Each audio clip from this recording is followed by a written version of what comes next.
So good morning everyone once again. Chapter 1 business studies nature and significance of management का आज part 5 हम देखने वाले हैं, जहां पे हम डिस्कस करेंगे कोऑर्डिनेशन के बारे में। इसका डिस्कस करेंगे। This is the last part of this chapter, coordination. ठीक है ना। कोऑर्डिनेशन को हिंदी में कहते हैं समन्वय। इसके बारे में हम डिस्कस करेंगे और इसके बाद हम एमसीक्यू क्वेश्चंस, क्योंकि एमसीक्यू और ऑब्जेक्टिव टाइप क्वेश्चंस के लिए एक वीडियो बनाएंगे जिसमें हम इस चैप्टर के सभी इंपॉर्टेंट ऑब्जेक्टिव टाइप क्वेश्चंस को डिस्कस करेंगे। So let's get started. तो व्हाट इज कोऑर्डिनेशन? तो कोऑर्डिनेशन की बात करें तो कोऑर्डिनेशन किसे कहते हैं? देखो, डेफिनेशन तो बाद में समझेंगे, पहले एक चीज समझ लेते हैं। आपकी बॉडी है ना, आपकी बॉडी में इतने ज्यादा पार्ट्स हैं और सभी पार्ट्स के अलग अलग फंक्शन हैं। फिर भी अगर कोई एक फंक्शन भी, एक पार्ट भी आपका खराब हो जाए तो पूरी बॉडी लगभग काम करने में दिक्कत होती है उसको। इसी तरीके से कोऑर्डिनेशन में, कोऑर्डिनेशन चलिए बात करते हैं। एक कंपनी में कई डिपार्टमेंट होते हैं। अब अगर ये डिपार्टमेंट आपस में मिलके काम ना करें, मतलब एक डिपार्टमेंट में भी खराबी आ जाए, तो ओवरऑल ऑर्गेनाइजेशन को उसका नुकसान उठाना पड़ता है। अब ये क्या बात है, देखो जब क्रिकेट हम खेलते हैं ना, क्रिकेटर्स, तो कई बार कोई रन आउट हो जाता है, कहते हैं कि there is lack of coordination between both of them. दोनों के बीच में क्या था? कोऑर्डिनेशन की कमी थी।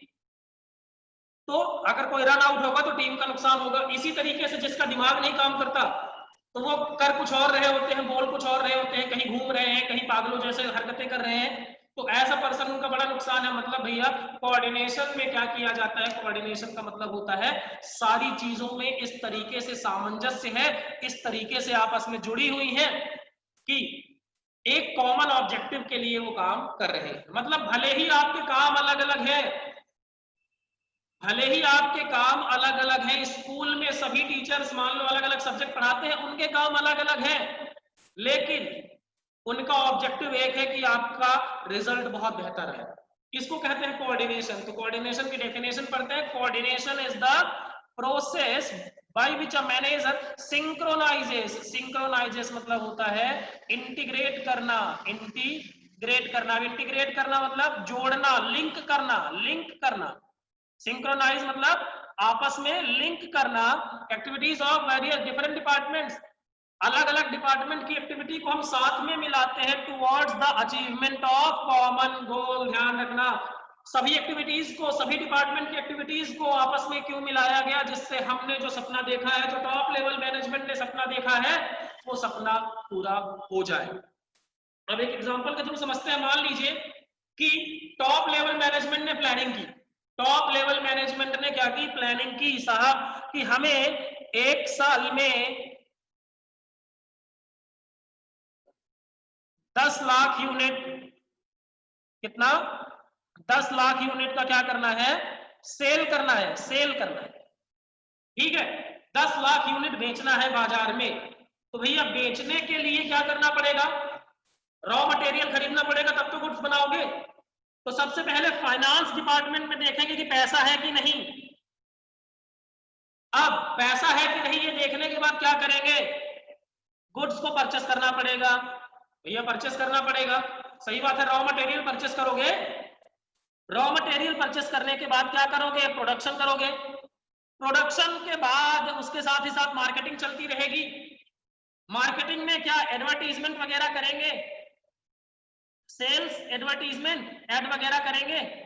जैसे वॉशिंग पाउडर निरमा ऐड आता है ना, वो दूध सी सफेदी निरमा से आए, रंगीन कपड़ा भी खिल खिल जाए टाइप। सर्फ एक्सल दाग अच्छे हैं, ये चीजें किस में आएगी? एडवर्टीजमेंट में। और फिर उसके बाद क्या करना? देखो भैया एडवर्टीजमेंट कर लो तो क्या चीजें बिक जाएगी। एडवर्टीजमेंट के बाद चीजों को पहुंचाना पड़ेगा, उसके लिए लॉजिस्टिक डिपार्टमेंट चाहिए। तो एक बात बताओ, प्लान तो बना लिया हमने 10 लाख यूनिट का, ना उसके लिए पैसा है, तो काम सक्सेसफुल हो पाएगा? नहीं हो पाएगा। दूसरा, अब मान लो पैसा भी है लेकिन परचेस डिपार्टमेंट को पैसा मिला नहीं, तो purchase department raw material purchase नहीं कर सकता। अब जब purchase department raw material purchase नहीं कर सकता तो प्रोडक्शन डिपार्टमेंट गुड्स बना नहीं पाएगा। और जब प्रोडक्शन डिपार्टमेंट ने गुड्स नहीं बना नहीं पाया तो मार्केटिंग डिपार्टमेंट कितना भी ऐड कर ले भैया, क्या कर पाओगे तुम? तुम्हारे पास दुकान में कस्टमर खरीदने के लिए आएगा, तुम्हारे पास गुड्स ही नहीं है, बेचोगे क्या? और चलो प्रोडक्शन भी हो गया, ऐड भी हो गया, लेकिन तुम्हारे पास उसको डिस्ट्रीब्यूट करने के लिए गाड़ियां नहीं है, उसको पहुंचाने के लिए सिस्टम नहीं है, तो भैया मान लो कि गांव के दूर में एक आप बनाते हैं, मान लीजिए दिल्ली में, दिल्ली से आपके पास पहुंचाने के लिए जगह नहीं है, एमपी यूपी बिहार महाराष्ट्र या इन जगह आप पहुंचा नहीं सकते, तो भैया गुड्स बिकेगा नहीं तुम्हारा। तो आप देखें ये सारे डिपार्टमेंट आपस में मिलजुल कर काम करते हैं, इनकी एक्टिविटीज को आपस में मिला देना। काम अलग अलग है, परचेस का काम परचेस डिपार्टमेंट का काम परचेस का है, प्रोडक्शन डिपार्टमेंट का काम प्रोडक्शन का है, फाइनेंस डिपार्टमेंट का काम पैसे से रिलेटेड है, मार्केटिंग का काम एड और सेल से रिलेटेड है, लॉजिस्टिक का मतलब डिस्ट्रीब्यूशन से है। काम अलग अलग है, लेकिन कोई एक फंक्शन भी रुक जाए तो ऑर्गेनाइजेशन का जो ये सपना है 10 लाख यूनिट बेचने का, ये अधूरा रह जाएगा। कोई डाउट हो पूछिए जल्दी से, जल्दी से पूछिए। If you have any doubt please ask, important topic है, यहां से क्वेश्चंस एग्जाम में पूछ लिए जाते हैं।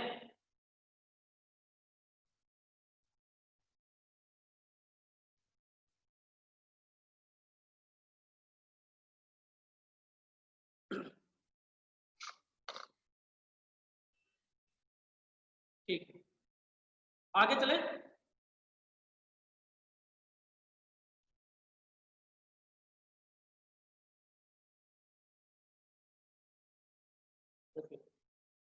फिर coordination, essence of management. Essence of management मतलब कोऑर्डिनेशन जो है ना, मैनेजमेंट का इशेंस है। इशेंस मतलब मैनेजमेंट का एक इंटीग्रल पार्ट। इंटीग्रल पार्ट मतलब जिसको अलग ना किया जा सके। क्यों है भैया? Coordination is required at in all management function. 5 management के फंक्शन हमने पढ़े थे, planning, organising, staffing, directing, controlling.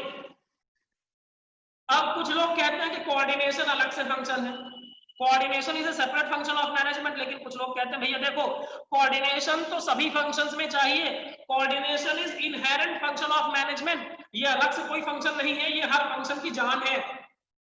Essence of management मतलब मैनेजमेंट की जान, इसके बिना मैनेजमेंट अधूरा है, किसके बिना? कोऑर्डिनेशन के बिना। कितना भी अच्छा प्लान बना लो, कितना भी अच्छा प्लान बना लो, लेकिन जब तक उसके हिसाब से आप चीजों को एग्जीक्यूट नहीं करेंगे, तब तक तब तक आपका ऑर्गेनाइजेशन का सपना पूरा नहीं होगा। तो प्लानिंग में क्या चाहिए भैया? प्लानिंग की बात करो तो planning, let me change the colour. Planning, अब आपने प्लान बनाया तो आपके पास प्लान के लिए रिसोर्सेज भी चाहिए। आप प्लान कुछ भी मत बना लीजिए। आपने एक दिन में 24 घंटे होते हैं, आपने बोला 28 घंटे पढ़ूंगा, भैया ऐसे प्लान मत बनाओ ना। प्लान आपके किसके हिसाब से होने चाहिए? आपके पास जितनी कैपेसिटी है उसके हिसाब से होना चाहिए। ऑर्गेनाइजिंग, ऑर्गेनाइजिंग में क्या किया जाता है? लोगों को जॉब असाइन किया जाता है। एक बात बताओ, चलो मैं बोलता हूं, आपने एक इंजीनियर को अपॉइंट किया। किसको अपॉइंट किया? इंजीनियर को अपॉइंट किया, और उससे आप उसे आपने किस डिपार्टमेंट में रखा है? फाइनेंस डिपार्टमेंट में। वो हिसाब किताब देखता है भैया। इंजीनियर जो है वो इंजीनियरिंग में अच्छा होगा, फाइनेंस डिपार्टमेंट में उसका क्या लेना देना है? फाइनेंस में या तो आप सीए अपॉइंट करिए या फिर एमबीए फाइनेंस अपॉइंट करिए, ये लोग देखभाल करेंगे तो बेहतर होगा। मतलब आप किसी को काम दीजिए ना तो उसकी स्किल के हिसाब से दीजिए। स्टाफिंग, स्टाफिंग में क्या है? किसी भी पर्सन को काम सौंपना है। ऑर्गेनाइजिंग से थोड़ा अलग है ये, ठीक है? ऑर्गेनाइजिंग में क्या करना है भैया? आप जिसको दे रहे हैं काम, जिसको असाइन कर रहे हैं ड्यूटी, वो उस काम को करने में कैपेबल हो। स्टाफिंग का मतलब क्या है? आप ऐसे पर्सन को काम दीजिए जो क्वालिफाइड इनफ हो, जिसके पास उस चीज को काम करने की क्षमता भी हो, कॉम्पिटेंस भी हो। डायरेक्टिंग, लोगों के अंदर जोश भरिए। आपने अपॉइंट कर दिया, लोगों को कम्युनिकेट करिए, लोगों के अंदर लीडर बन के लीड फ्रॉम द फ्रंट, इस तरीके से काम करिए कि लोग आपस में मिलकर काम करें। और कंट्रोलिंग का मतलब होता है करेक्टिव एक्शन। कंट्रोलिंग का मतलब क्या होता है? Corrective action. हमने जो सोचा था वो नहीं हो पा रहा है तो उस वजह का पता लगाना, कितना डिफरेंस है उस वजह का पता लगाना, ये सब कहां पर आएगा? कोऑर्डिनेशन में। कोई डाउट हो तो पूछिए जल्दी से।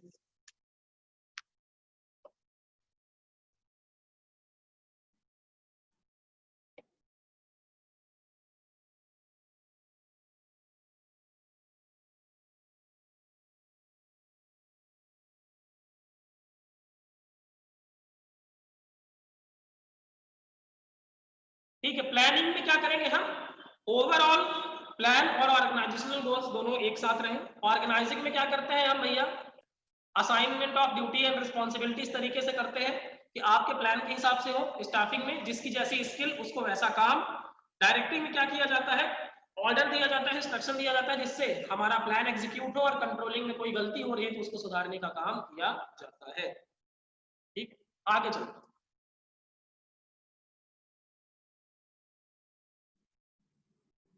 फिर दूसरा है coordination is required at all levels of management. 3 level management होते हैं, top level management, middle level management, lower level management. Top level management के बारे में बात करें, बड़े बड़े लोग आते हैं, बड़े बड़े लोग आते हैं जो आपने आपके ऑर्गेनाइजेशन के ग्रोथ एंड सर्वाइवल के लिए जिम्मेदार होते हैं, यही पॉलिसी बनाते हैं। मिडिल लेवल मैनेजमेंट में डिपार्टमेंटल हेड आते हैं और लोअर लेवल मैनेजमेंट में सुपरवाइजर्स लोग आते हैं। तो भैया टॉप लेवल मैनेजमेंट में क्यों चाहिए, क्यों चाहिए, क्यों चाहिए बताएं जी। देखो टॉप लेवल मैनेजमेंट को कोऑर्डिनेशन क्यों चाहिए भैया, आपके ऑर्गेनाइजेशन की एक्टिविटीज को आप आपस में मिला सके जिससे आपका ऑर्गेनाइजेशनल गोल अचीव हो सके। मतलब टॉप लेवल मैनेजमेंट के लिए कोऑर्डिनेशन इसलिए चाहिए कि वो अपनी एक्टिविटी और अपने गोल में आपस में कोई डिफरेंस ना रखे। मतलब मेरा काम सुनो, मेरा मेरा मेरी बात करें, अगर मैं 90% के लिए सोच रहा हूं लेकिन पढ़ता 2 घंटे हूं, ऐसा 2 घंटे पढ़ के 90% नहीं लाए जा सकते। तो भैया मेरे एक्टिविटीज में और मेरे गोल्स में दोनों में डिफरेंस है, कोऑर्डिनेशन नहीं है, तो कोऑर्डिनेट करना पड़ेगा। तो top level management needs coordination to integrate activities of organisation. जितनी एक्टिविटीज है ऑर्गेनाइजेशन की उनको आपस में जोड़ना, लिंक करना, जिससे कि ऑर्गेनाइजेशनल गोल्स को अकम्प्लिशमेंट मतलब होता है अचीव किया जा सके, अचीव किया जा सके।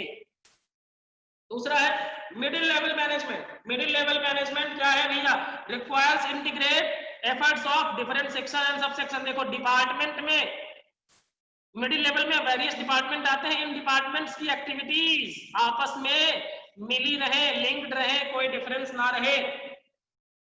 फिर लोअर लेवल मैनेजमेंट को क्यों चाहिए, वर्कर्स की एक्टिविटीज, जो हम इंस्ट्रक्शन दे रहे हैं, जो हम इंस्ट्रक्शन दे रहे हैं वर्कर उसके हिसाब से काम करें, उनमें कोऑर्डिनेशन है। मतलब हम वर्कर को बोल कुछ और रहे हैं, कर कुछ और रहा है, ये कोऑर्डिनेशन नहीं है। ठीक है, कोई डाउट हो तो पूछिए। तो 2 चीजें हमने पढ़ी, coordination as essence of management क्या है, पहला coordination is required in each management function, चाहे प्लानिंग हो, ऑर्गेनाइजिंग हो, स्टाफिंग हो, डायरेक्टिंग हो, कंट्रोलिंग हो, कोऑर्डिनेशन चाहिए ही चाहिए। And coordination is required at all levels management हो, चाहे वो टॉप लेवल मैनेजमेंट हो, चाहे मिडिल लेवल मैनेजमेंट हो, चाहे लोअर लेवल मैनेजमेंट हो, कोऑर्डिनेशन इज रिक्वायर्ड एवरीवेयर, जर्रे जर्रे में। ठीक है ना, कोई डाउट हो तो पूछिए जल्दी से। If you have any doubt, please ask quickly.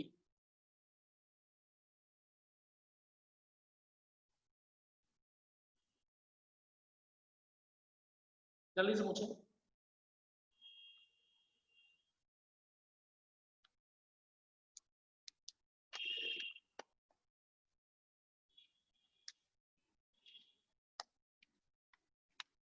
ठीक है, आगे चलते हैं।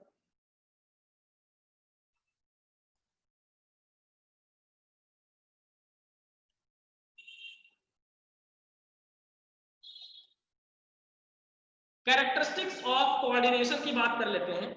तो देखो it is the essence of management. तो इसके जो फंक्शंस हैं ना, सॉरी इसके जो कैरेक्टरिस्टिक्स हैं वो लगभग आपके फंक्शन मैनेजमेंट के कैरेक्टरिस्टिक्स से मिलेंगे।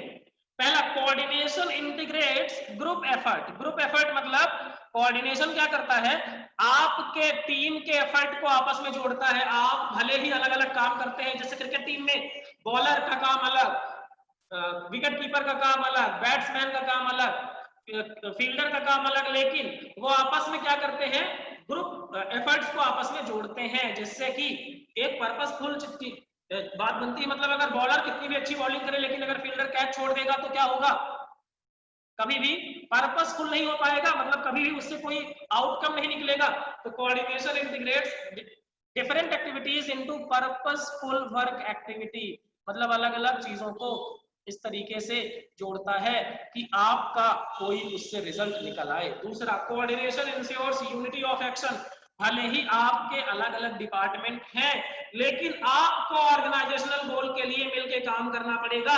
अगर आप ऑर्गेनाइजेशनल गोल के लिए मिलके काम नहीं करेंगे तो आपका ऑर्गेनाइजेशन अपने ऑर्गेनाइजेशनल गोल्स को अचीव नहीं कर सकता। तो कोऑर्डिनेशन क्या कहता है कि सारे डिपार्टमेंट मिलके काम करो, मिलके काम करो, मिलके काम करो, आपके एक्शन में यूनिटी होनी चाहिए। उसके बाद coordination is continuous function. Coordination मतलब प्लानिंग में शुरू होगा, प्लानिंग में भी कोऑर्डिनेशन, एंड का होगा कंट्रोलिंग में। मतलब हर समय आपको कोऑर्डिनेशन की जरूरत होगी। मतलब ऐसा नहीं कि थोड़ी देर कोऑर्डिनेशन है उसके बाद खत्म। ऐसा नहीं हो कि साल में 3 महीने कोऑर्डिनेशन चाहिए, 9 महीने कोऑर्डिनेशन चाहिए ही नहीं भैया। जब तक ऑर्गेनाइजेशन है, जब तक आपके मैनेजमेंट के फंक्शन परफॉर्म किए जा रहे हैं, तब तक कोऑर्डिनेशन की बड़ी आवश्यकता है।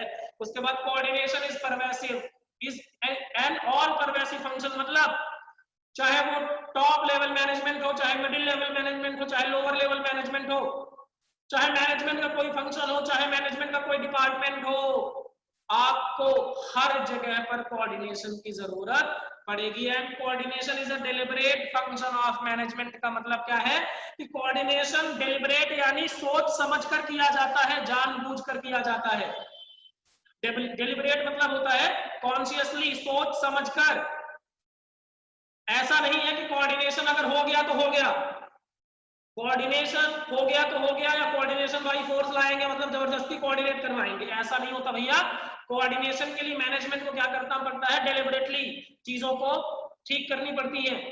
तो coordination is a deliberate function of management and it is a responsibility of every manager as well. आपको क्या करना पड़ेगा, अपने ऑर्गेनाइजेशन में कोऑर्डिनेशन रखना पड़ेगा। कोऑर्डिनेशन नहीं होगा, आप कितना भी अच्छा प्लान बना ले, आप फेल हो जाएंगे। गाड़ी में 4 टायर हैं, 4 टायर में एक टायर पंचर हो गया भैया, गाड़ी चल नहीं पाएगी। 3 टायर में कितना भी अच्छा है। तो इस तरीके से ऑर्गेनाइजेशन चलता है। कोई डाउट है तो पूछिए। Characteristics of coordination, coordination integrates group effort, unity of action को इंश्योर करता है, कंटीन्यूअस फंक्शन है, परवेसिव है, और डेलिबरेट फंक्शन है। कोई डाउट हो तो जल्दी से पूछिए,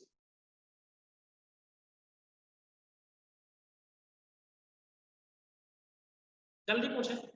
if you have any doubt please ask.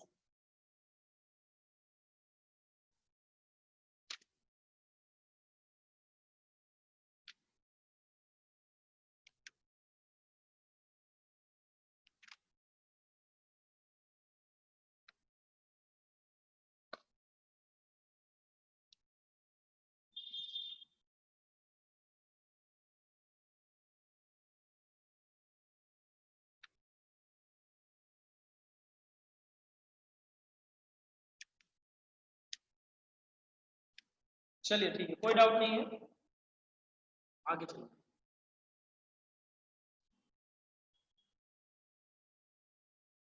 Importance of coordination, ये क्यों जरूरी है भैया, कोऑर्डिनेशन जरूरी क्यों है? पहला, ग्रोथ इन साइज।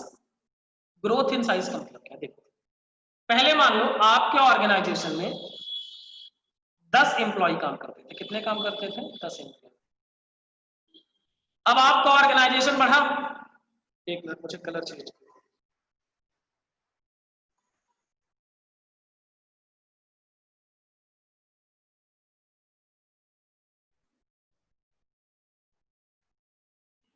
पहले आपके यहां कितने एम्प्लॉयज काम किया करते थे? 10 एम्प्लॉयज। अब आपके यहां काम करते हैं 250 एम्प्लॉयज। क्यों एम्प्लॉयज काम करते हैं? क्योंकि आपका प्रोडक्शन वगैरह बढ़ गया, आपका प्रोडक्शन वगैरह बढ़ गया। अब बताइए, इन एम्प्लॉयज के बीच में कंफ्लिक्ट आएगा क्योंकि अलग अलग ऑब्जेक्टिव के लिए काम करेंगे। तो क्या है भैया बताओ, आपका ऑर्गेनाइजेशन बढ़ा तो एम्प्लॉयज भी बढ़े, एम्प्लॉयज बढ़े तो उनके बीच में कंफ्लिक्ट आएंगे, झगड़े होंगे। लेकिन हमारा काम क्या है, कोऑर्डिनेशन किसमें हेल्प करेगा? कोऑर्डिनेशन हेल्प करेगा कि आपके ऑब्जेक्टिव और ऑर्गेनाइजेशन के ऑब्जेक्टिव, हम ये मैनेजर समझाएगा उनको कि भैया देख, कंपनी का टारगेट पूरा होगा ना तो तुझे भी बोनस मिलेगा। तो आदमी खुश होगा ना कि अगर कंपनी का टारगेट अचीव होगा तो मेरी सैलरी बढ़ेगी, मुझे ज्यादा पैसे मिलेंगे। इस तरीके से क्या किया जाएगा, कोऑर्डिनेशन मदद करता है ग्रोथ में। कोई डाउट हो तो पूछे।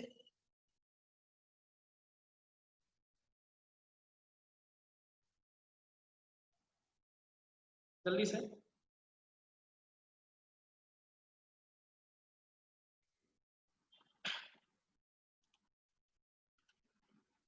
ओके, दूसरा जो है फंक्शनल डिफरेंशिएशन। फंक्शनल डिफरेंशिएशन मतलब क्या है? देखो, फंक्शनल डिफरेंशिएशन ये क्या चीज है?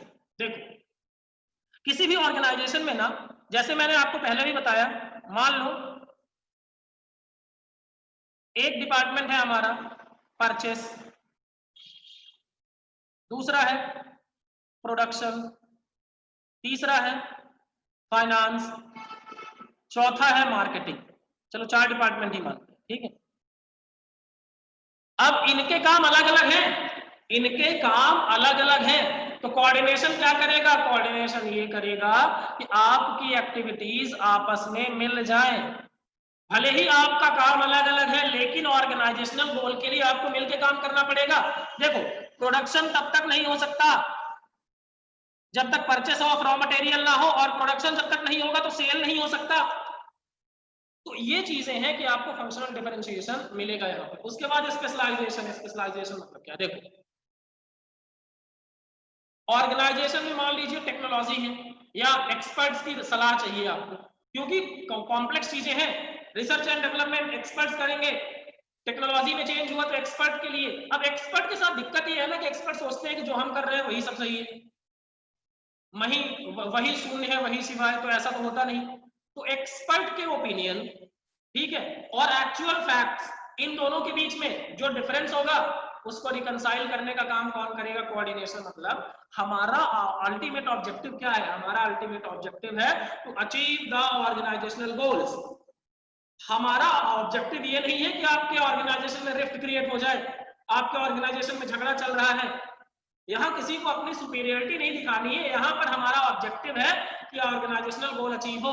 तो अगर आपके ओपिनियन में डिफरेंस है तो उसमें कोऑर्डिनेशन मदद करता है कि रिकंसाइल, रिकंसाइल यानी उसका समाधान किया जा सके। ठीक है, किसी को डाउट हो तो पूछिए जल्दी से।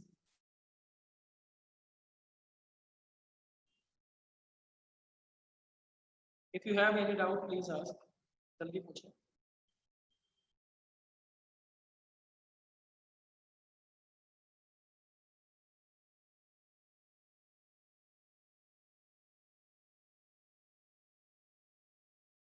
ठीक है, so this is all about coordination as essence of management, characteristics of coordination and importance of coordination. ये था इतना। अब हम देखो